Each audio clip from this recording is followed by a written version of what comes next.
Triple Whistle, the only podcast that talks about Genoa Cricket and Football Club in English. Powered by Genoani Siresta, our guests every week will comment the game performances, players, ratings, tops and flops here at Triple Whistle.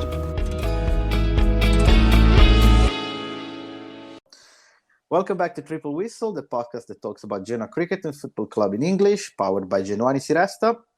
My name is Tobia. I'm connected with you from Edinburgh in Scotland, and I'm speaking with Alex and Michele from the Genoa Club UK in London. Hi guys, how are you? You go, Alex. I'm good. Relaxed and chill, ready to talk about the match and everything else. And you, Michele, you go ahead because it's not a good moment. the 94th minute goal by Cistana completely lowered your happiness, let's say.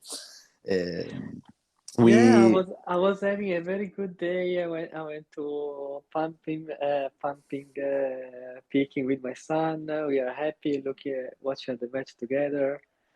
We are up 1-0, almost there, and then at the very last minute is completely ruined the mood. It completely ruined the mood of the Saturday.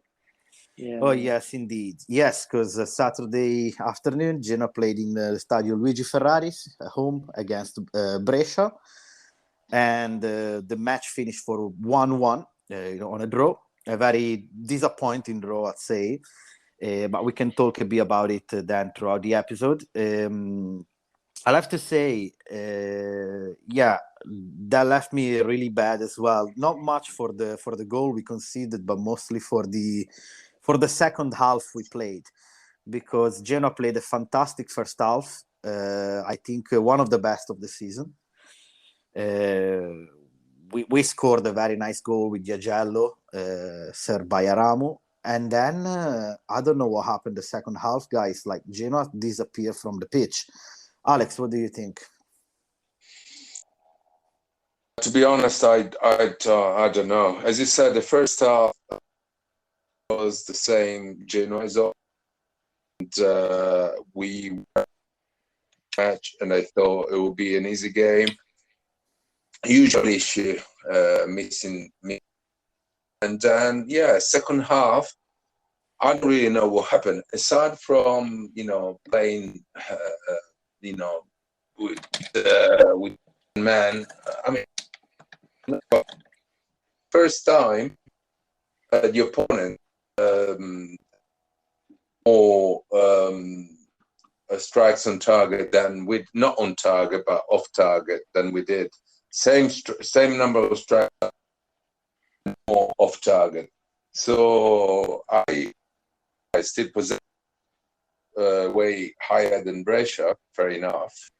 But in the second half, it was a completely different game, and let's say, I mean, as you said, they scored 4 minutes into stoppage time. Fair enough. We were very close to getting 3 points.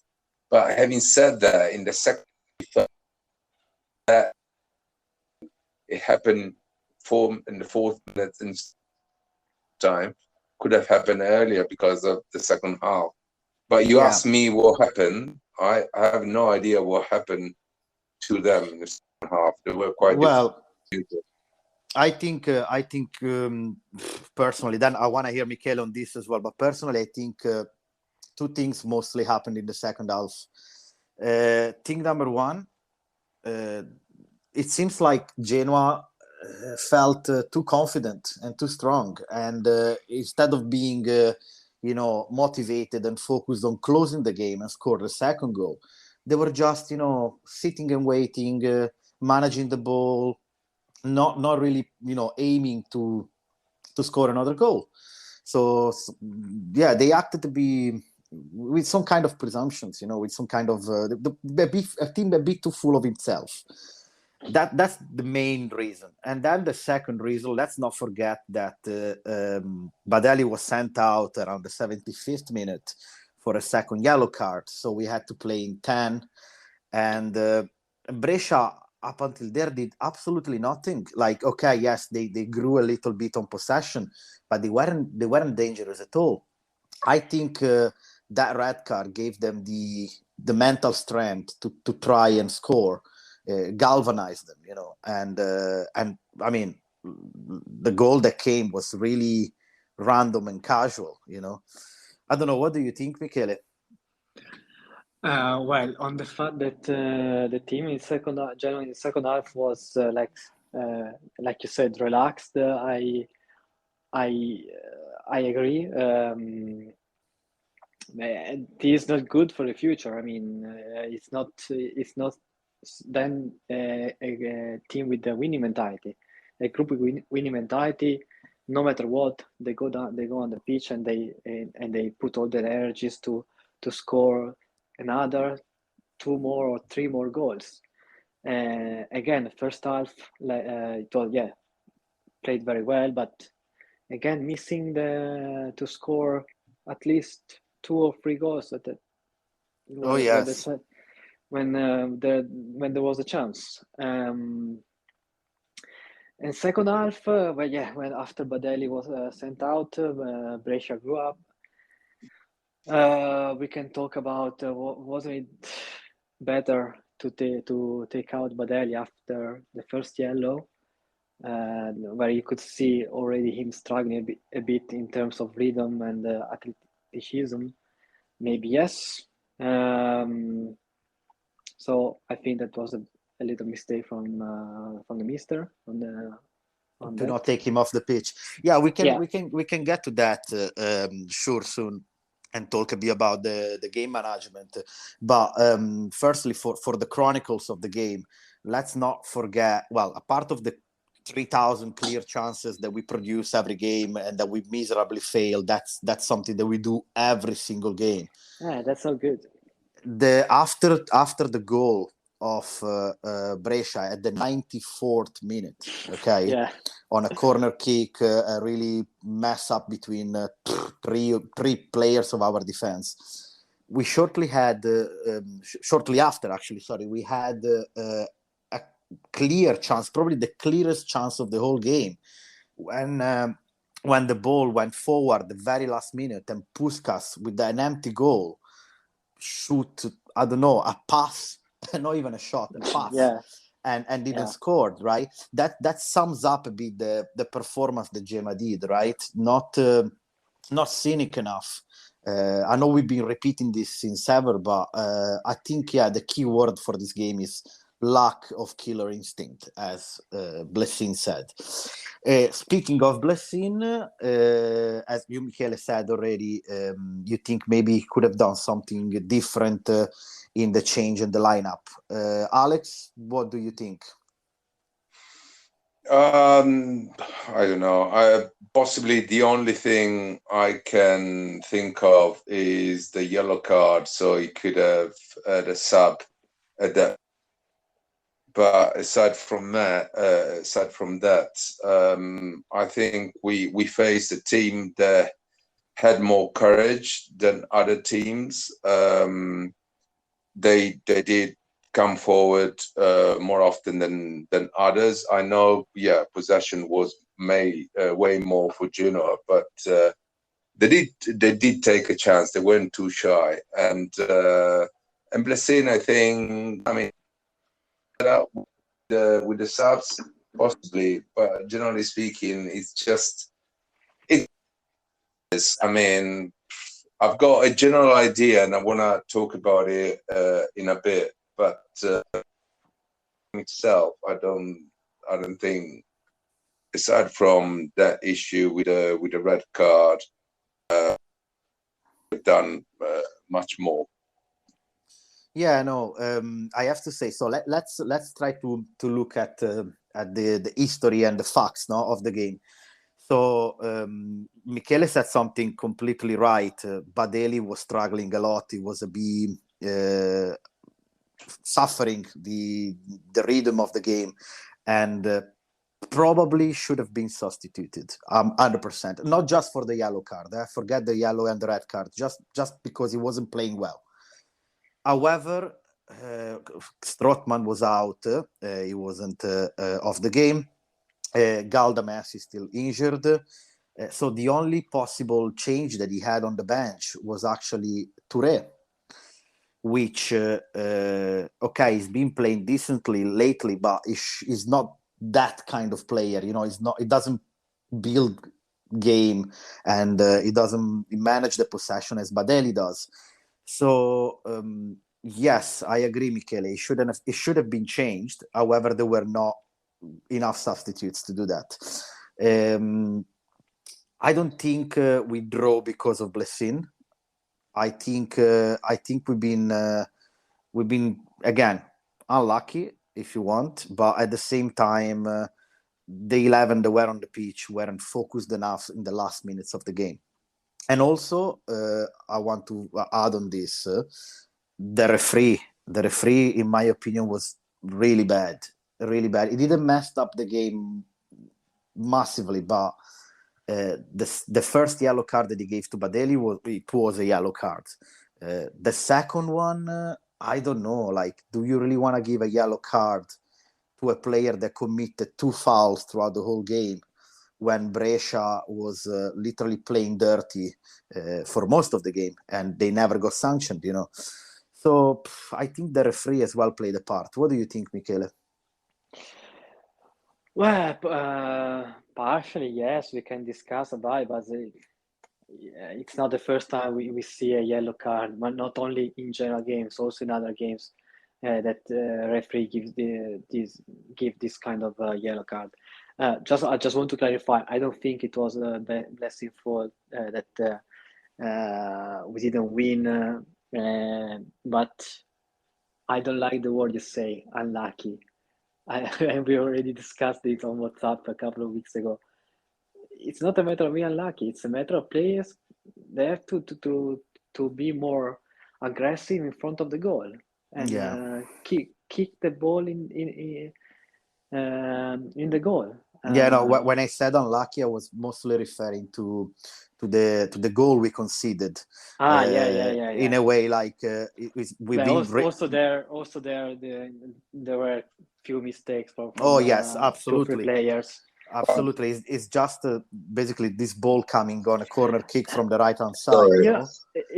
Bounced on somebody's knee, and instead of ending up anywhere, it just went on Cistana's laps. That's what I meant by unlucky. Anyway. Okay, that's fine. Fair enough. I think it's just frustrating that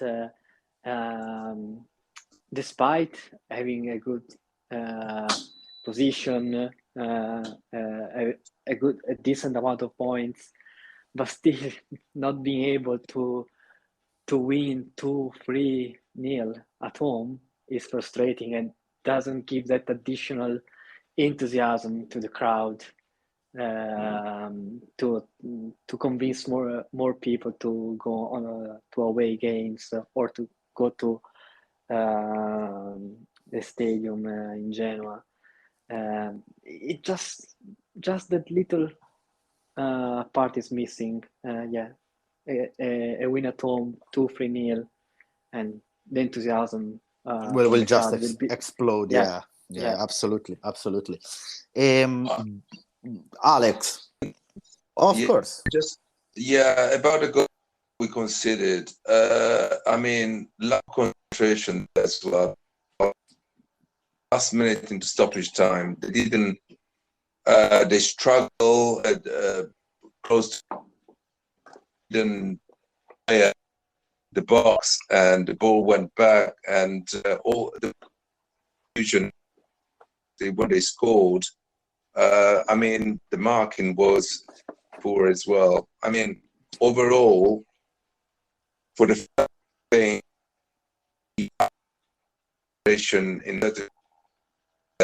in defense as well. I mean, it's one-off. Yeah. So overall, our defense is incredibly, totally awesome. But for once, they lacked concentration. It was the last minute. They could have done better. Well, if you think about it, it happened the same with Parma, no? When Parma scored the very last minute, the equalizer for 3-3. So pretty much the goal, yeah, as well. There were a couple of people. It's strange. throughout the match. You play really hard, lots of possession, lots of chance. I mean, against Brescia, in my view, lots of, generally speaking, match. Then you give it away like that. It is incredible. We miss the killer instinct. Those kind of with front of you, just pass it to basically the defender instead of striking hard and tight. It's just incredible. Or when the chance he missed in what was in the first half goal, it's just like, I mean, if it's a one-off, but it happened so many times, and I wonder why. Anyway, we draw at home, we win away, so we are fine so far. Yeah, we have a score of 2 points per game, which means a projection that statistically will see us directly promoted. However, awesome. We all know it's really hard to keep winning away. You know, it's not easy winning away games. We should really start to win at home. I am feeling confident that the second the manager Blessian will understand, because he already understood that, will find a solution to this problem. Genoa will start to score goals, and we're not going to have any issue. I mean, think about this. I don't know if you agree with this, Michele, too, but with all of those issues that we are having Pajac out, having Aramu not 100% yet, Puskas not 100% yet, having had Strootman out for the last game, we are still second with 22 points, 2 points from the top.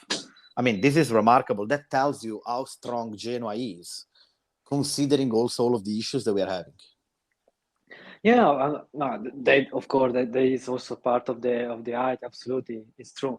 But this killer instinct is something that also Blessing has to work on during the week, because for sure there's something that can be done. It's players, they have the skills. I think also they have the mentality, but Blessing has to work on that point. On that point, absolutely. It's like we made a fantastic cake, right? And we know that it needs a cherry on top. We got the cherry on our hands. And we somehow we can't put this bloody cherry on top, you know. It's so frustrating because of that. We know we have a cherry. We know we should put it on top, but we can't. I can't believe you're saying that, because why saying I will just. I mean, I think we are about to explode as a team, potentially. I think it's there. I think they're just missing one thing. You said strawberry on top. I think they're just missing. And then really, I don't know whether they're too concentrated or too focused to follow all instructions from Blessing to cover the whole defend and this and that and the other. So they're missing something else, which is basically concentrating in front of the goal. I don't know, but I do have the feeling that soon enough they will, explode, and there will be a team killing the so I don't touch everything. So. Absolutely. But, Michele, what do you think? Who do you think is the best of the game? Who played the best for us? It's better you ask Alex, or you say yourself, because Alex? I was watching bits and. Yeah, Sabelli, Giorgello, and I put Semper as well, because he made a very good save. He made a very good save. Talking about Semper, what do you think about the keeper for the next games? Well, I guess that for the next game, we're still going to see Semper, as Martinez is still injured for a shoulder injury. Nothing big, but I guess Semper will play. I don't know, guys. Like Raggio Garibaldi, which is the assistant goalkeeper trainer, no, of Genoa.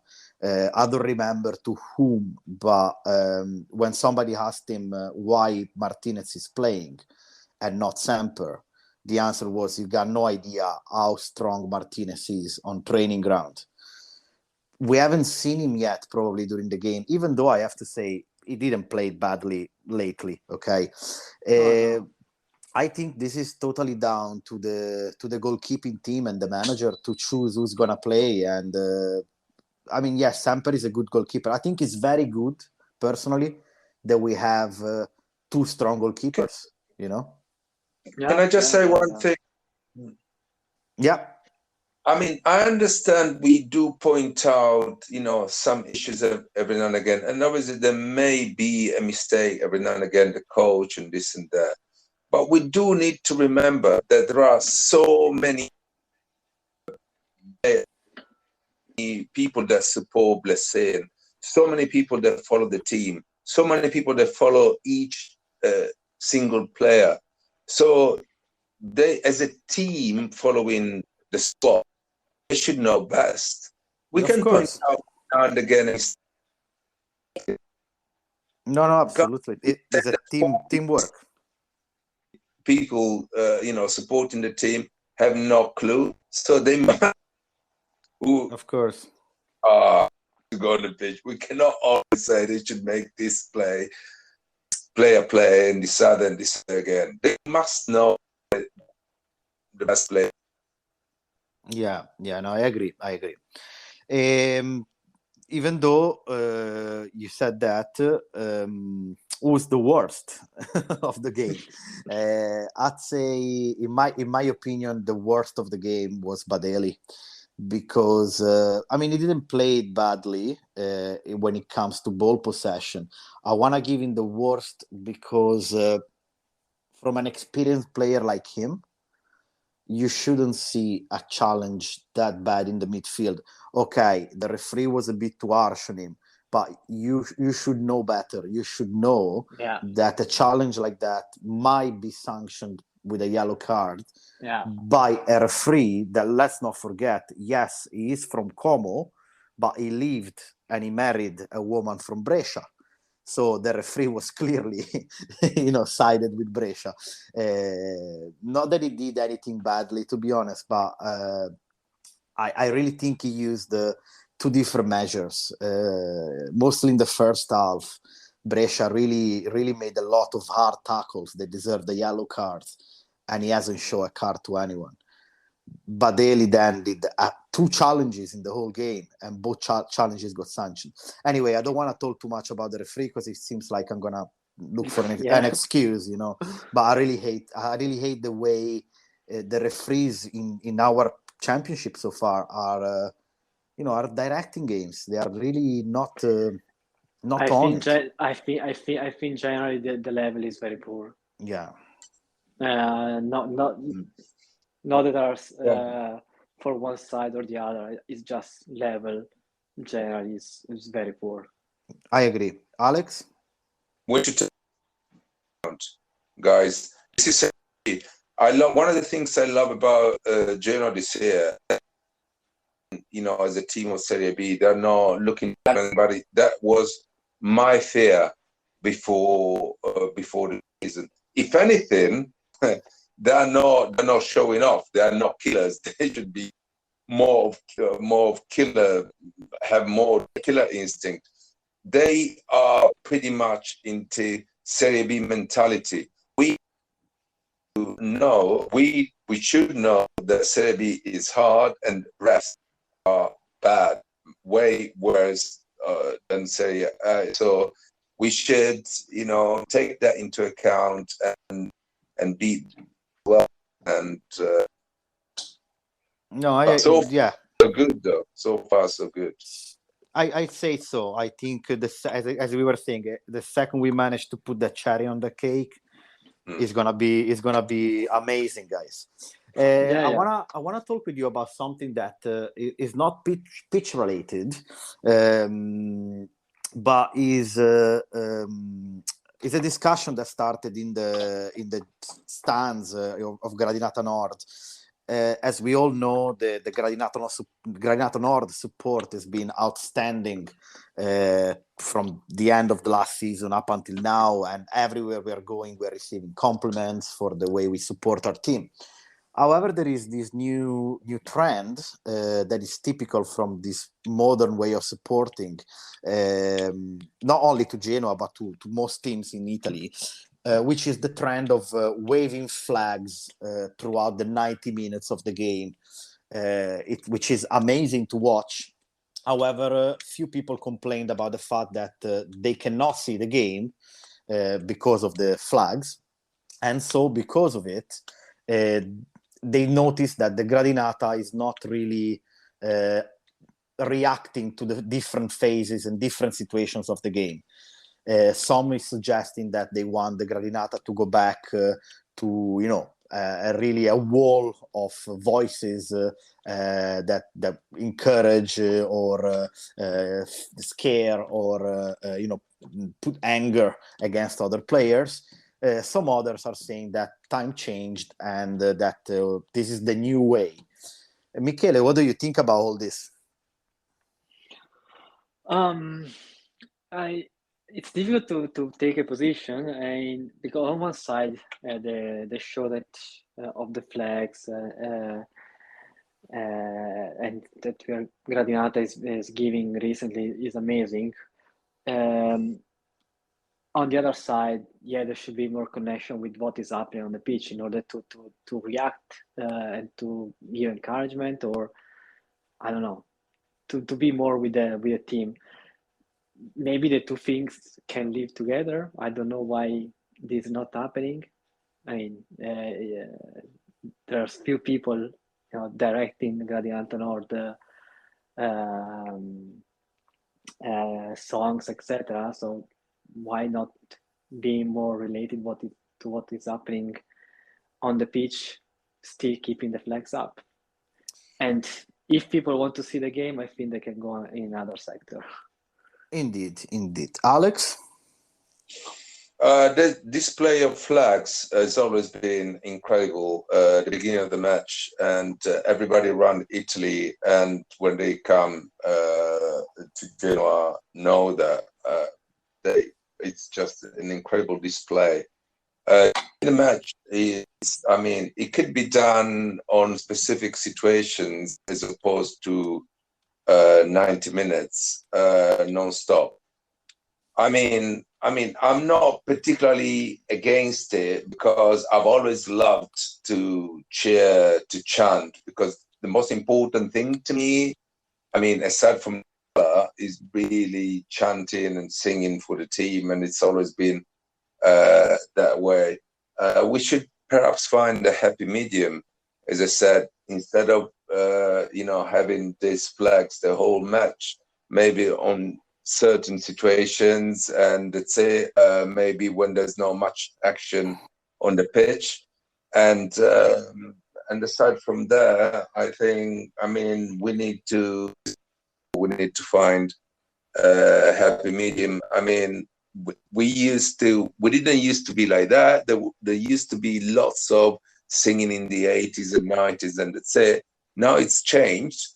I love the fact that there are new generations and they like to support a team like that, which is fine, and I love that, as opposed to nobody singing or nobody doing anything or colorless. But I would like perhaps a little more of supporters following what happens on the pitch as well, because having the same kind of tune around what's happening.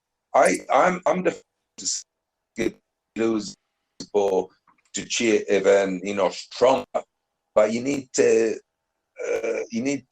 be aware. You cannot have the same. It might be the same tune, the same idea, same chorus, the same intensity, regardless of what's happening, because might as well look away from the match and start singing no matter what's happening.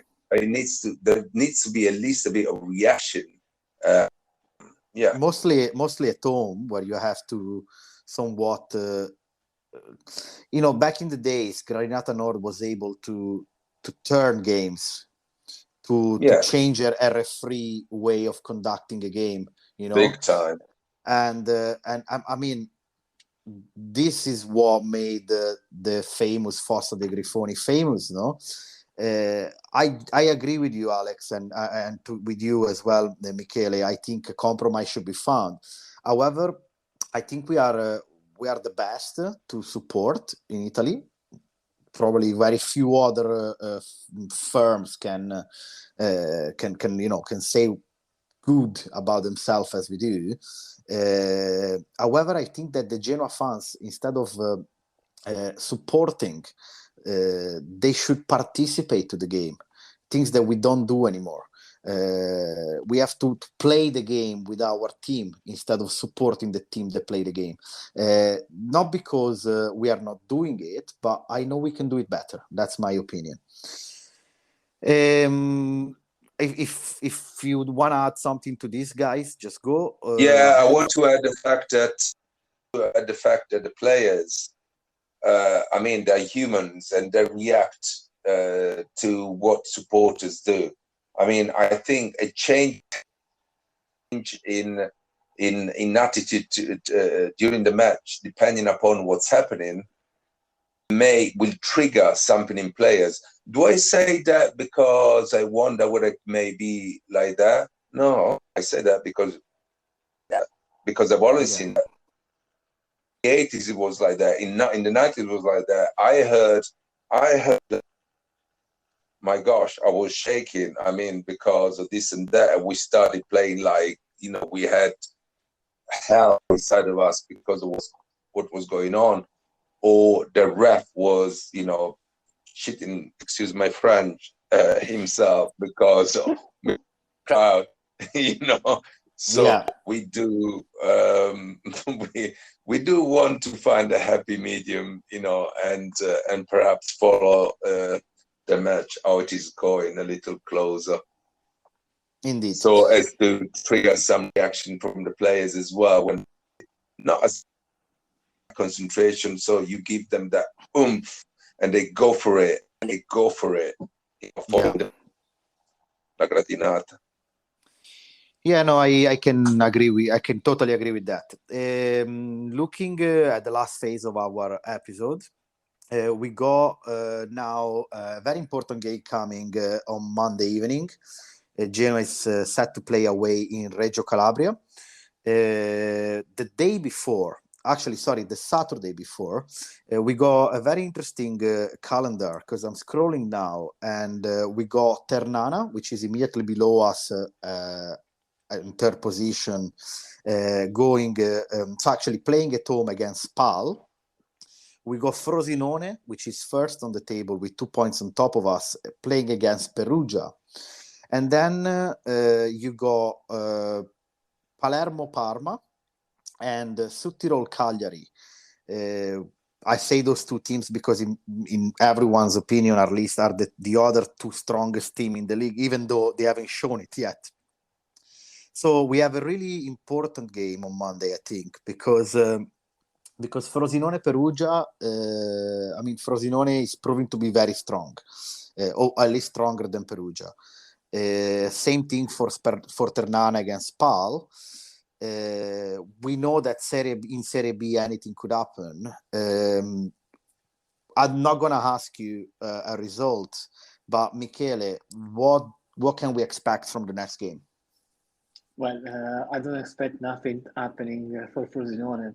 Perugia is last in the table, so not that it's going to be an easy game for them, but most probably they are going to win. For us, it's again. We are having basically all the teams on top in these last games. And it's again another very tough match. It's only 3 points between us and Regina. Yeah, Regina sitting in fourth position with 19 points. Yeah. Yeah. And we have to find again our killer instinct and hopefully winning again away. That's what we have to do. I mean, we are not doing bad, but we should win. Yeah. Alex? I don't know what we should do really. We'll go and play our game. Thing is that I feel like every single game, it's the most important game, or it's a very important game, and so will it be until the end. So I'm not gonna say anything. Let's see what comes. I mean, I know what would be ideal, but I will not say. I think it's going to be a very difficult game. Regina proven to be a team that plays football. I watched a couple of their games, and to be honest with you, they're one of the teams that actually impressed me the most. However, in the last few games, they didn't manage to get the results they wanted. And that can be encouraging on a side. On another side, we all know that if a team is losing, then somehow and somewhat at some point is gonna score and win. So of course I would love for Genoa to win, but I wouldn't be sad if we are to draw this game, because looking at our calendar, immediately after that we got Como, we got Perugia, and we got Cittadella, and then Südtirol. So Como at home, Cittadella at home, and Südtirol at home. The only game that we're going to play away is Perugia. So we really have a good chance in those games to make some decent points and maybe start to show that we are the strongest team in the league. So 1 point in Reggio Calabria against Regina, I wouldn't spit on it. Yeah, and as far it's not 0 points. Yeah, of course. Because that's what you said about Regina not winning, and the same goes for us, because you cannot win this game. Exactly. Something happen either at home that you finally win a game, or away that you finally not win a game. Such is life. You cannot keep doing the same thing, right? There are also another couple of games that are quite important for the table, which you got Benevento Bari and Brescia Ascoli. Both teams Brescia and Bari are quite high on the table. So that we have to probably keep an eye on them as well, because Bari, Regina, Parma are on 19 points, and then Ascoli and Brescia at 18. So a really, really difficult, challenging Serie B. It is. Consider Südtirol has 18 points. Südtirol 18 points. Nobody would have given them a dime, Incredible. Thank you very much, guys, for the nice chat. I really enjoyed that. I would like to remember to all of our followers to listen the podcast on all of the platforms such as Spotify and Spreaker. We're also on social media, Instagram, Twitter, and Facebook. Follow the Genoa Club UK actually on Facebook as well, as if you happen to be in London, the Genoa Club UK gathers every weekend or every game in the city centre to watch the games together. I don't know if you guys want to add anything, otherwise thank you very much and Forza Genoa. Thank you Tobia. Alex, see you soon. No, see you soon. Good. I don't want to add anything, just Forza Genoa. Thank you. You got both of your hands on your balls after what I said. That's good. No. Wait. No. Never mind. Thank you, guys. Right. Enjoy. Talk soon. Bye-bye.